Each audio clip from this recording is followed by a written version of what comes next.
Shalom. Giving all praise, honor, and glory to Heavenly Father's only begotten Son, Yahweh, Bahashem, Yahweh Shai, Bahashem Rakakwadash. Double honors to our apostles, elders, great millstone for teaching us His truth according to the Bible and rule well. And now Shalom, all the sincere argument throughout the four corners of the earth, pushing this truth through diligence and sincerity and in charity and no Shalom. To all you sincere followers, believers of Yahweh, Bahashem, Yahweh Shai, not just hearers of the word, but doers as well, you men, women, and children, are hopefully elect. Shalom. Not quite sure my title's lesson, but came across this this post here. Jimmy Graham. I remember watching him back in the day. He was pretty good at football and basketball. He played at Miami University, and this is part of his backdrop story, or I guess you want to call it. It says, my dad dropped me off at the doorstep of social services for $98. When I was a kid, I used to always think my worth was $98. I guess was kind of what I was worth when I was 9. And these curses hit our people hard. It hit Israel hard, man. And we're gonna touch on it. We're gonna I was living with him for a year, and then my mom was getting paid $98 a month from my father for child support, and my stepdad wanted that money.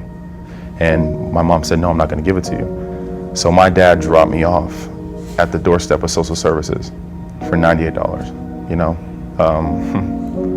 When I was a kid, I used to always think what my worth was, and $98, I guess, was kind of what I was worth when I was 9. I was living with him for a year. Says, I was in the back of the car asleep. Whenever I woke up, we were in this place. My mom just tells me to get out of the car. My mom just signs me away. All right. So this is where he was dropped off at. And he's from North Carolina, not too far from Raleigh. I forgot, but I remember it's not too far from here, maybe like an hour or some change, something like that. But yeah, we going. I was in the back of the car asleep. Whenever I woke up, we're in this place. My mom just tells me to get out of the car. We locked all the doors, and my sister's screaming. She's crying. Don't do it. And they put me in this long table with all these adults, and my mom just signs me away. I was just kind of like, this has got to be a bad dream. This can't be my life. It just felt like, I was just dreaming, and I was just waiting to wake up, and unfortunately, I never ended up waking up. So I was in the back of the car asleep. Whenever I woke up, we're in this place. My mom just tells me.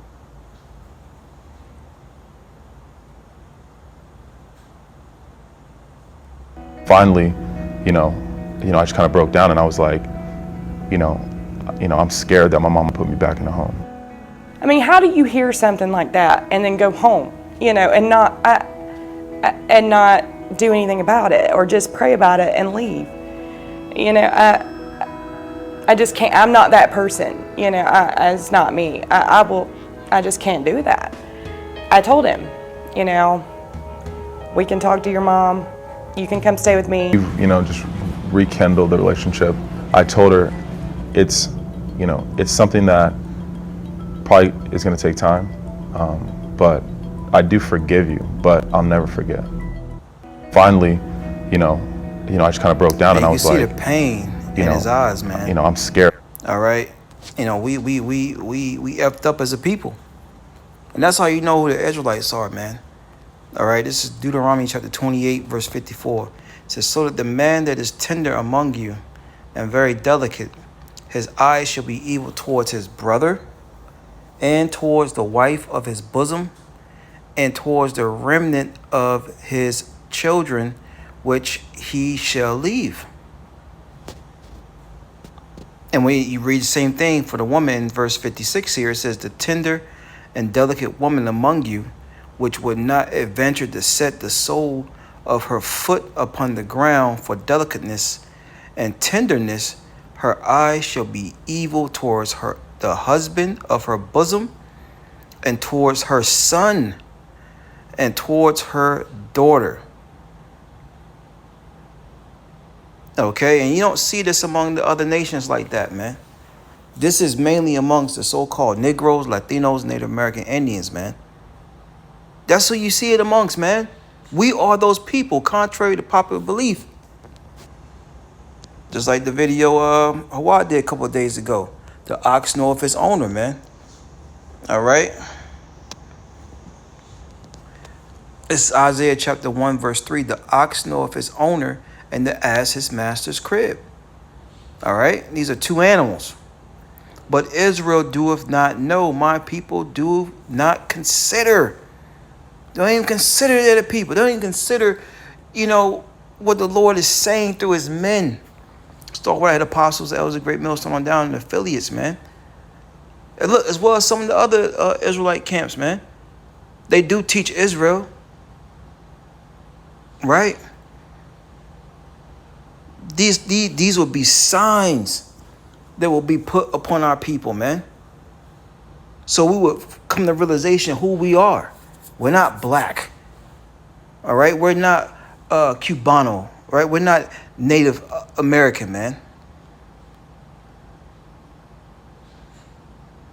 We're not Haitian. We're not West Indian. All right?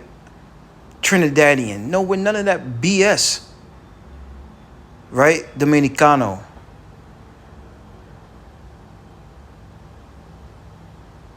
And you see this story right here. That's an Israelite. We are the Israelites, man.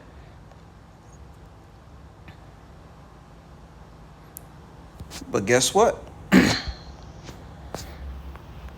This is the last go round. Right?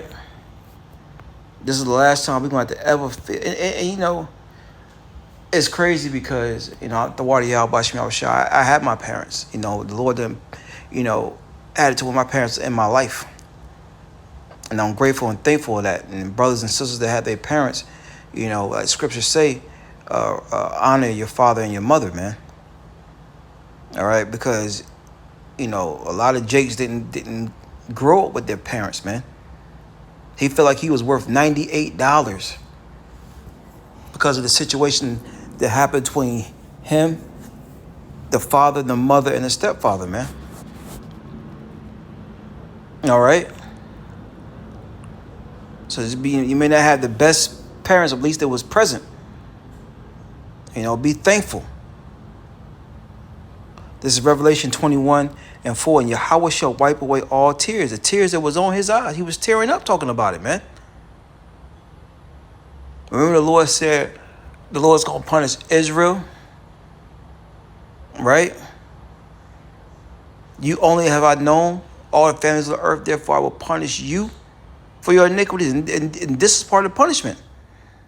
And the nations played on it, man. But the Lord got something from them nations. We'll get that last. Revelation 21:4. And Yahweh shall wipe away all tears from their eyes.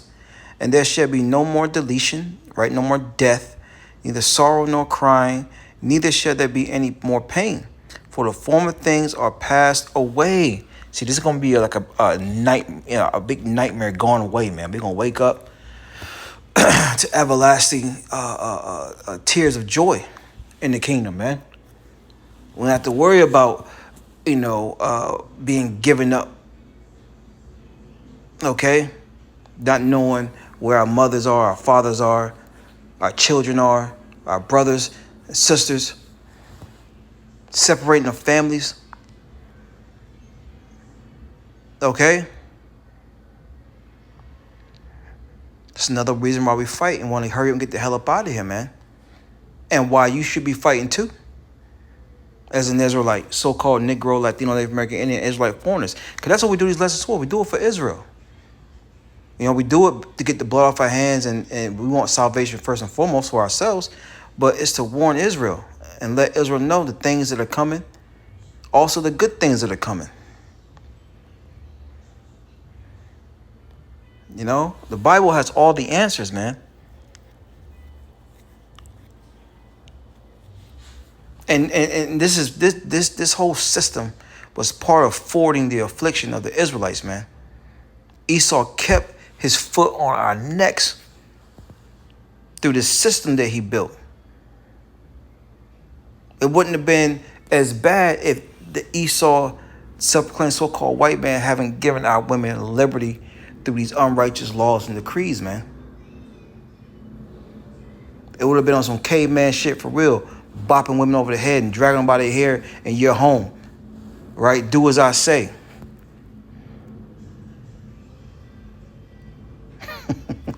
You know, the woman wouldn't be wanting to go out there like that.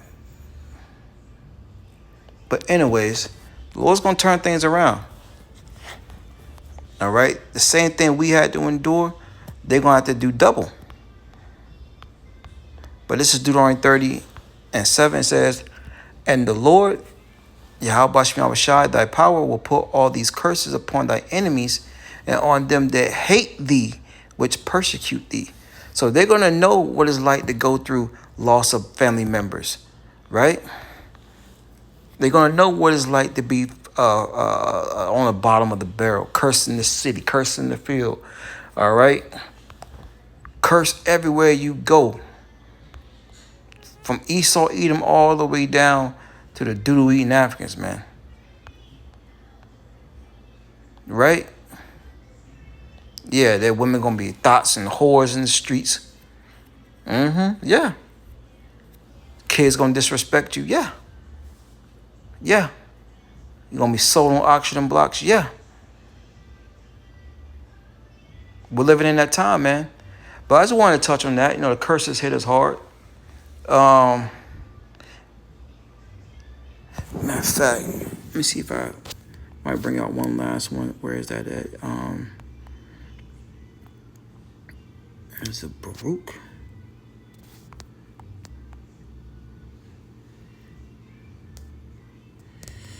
That's a good one. That's not what I wanted.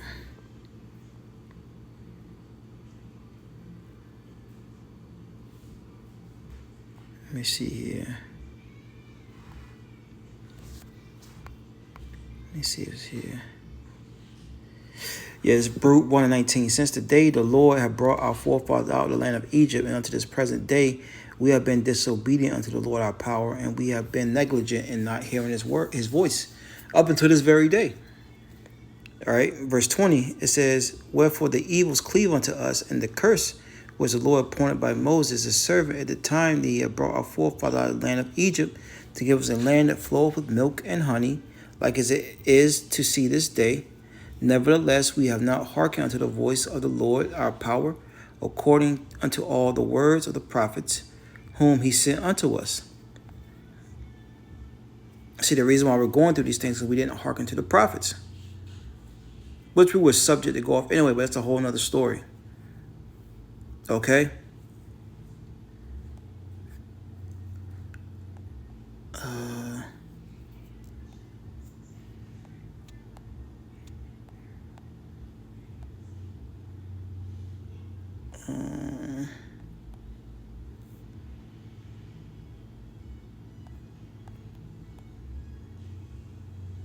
Let me see here.